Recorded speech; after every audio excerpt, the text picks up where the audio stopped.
So, Jack, let's start with the pictures. That's what people really absorb when they're watching television. Where's the line between showing people the reality, the horror of what took place, not sanitizing it, and yet not going too far?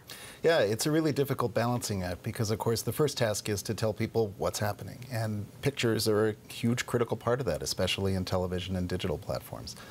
But you have to make sure that you're not going too far. You don't want to show images that are so graphic and gory that it exploits the situation or that it disrespects the dignity of the people involved.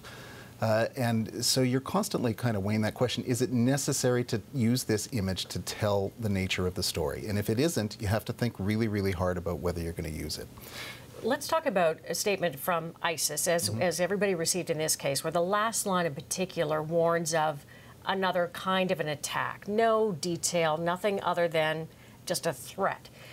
Do you report it? Does that play into their hands? Does not reporting it rob people of vital information? Well, you're trying to tell the whole story, and you're mindful of the fact that you're not here to serve anybody's agenda. So as much as you can, you want to resist doing what ISIS wants you to do for that sake.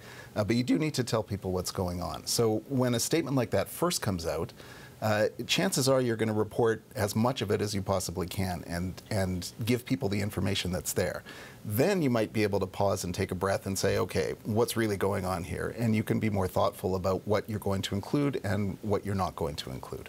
How do we validate, as news organizations, the wall-to-wall coverage? Because it's not about mass numbers. There were more children who died in the Mediterranean this week than people died in Manchester. So what is the sort of rationale for going wall-to-wall with stories like these?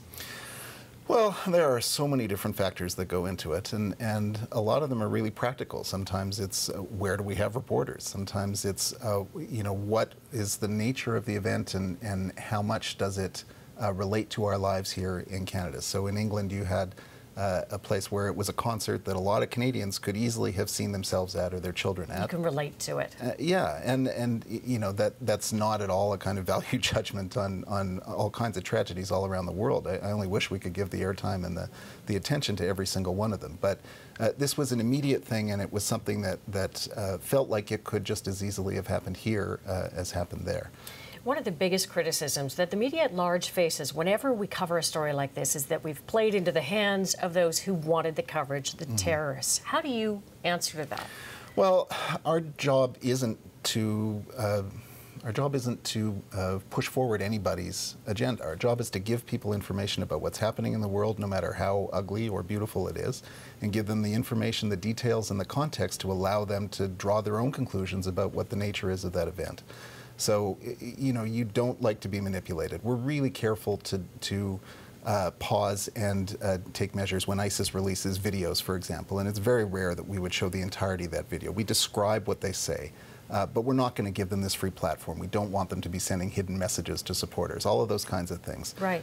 But at the end of the day, you know, it's a subjective call, and you make your best judgment. And, you know, we'd all prefer to make them far less often than we have to. No kidding. No kidding. Thanks, Jack. My pleasure.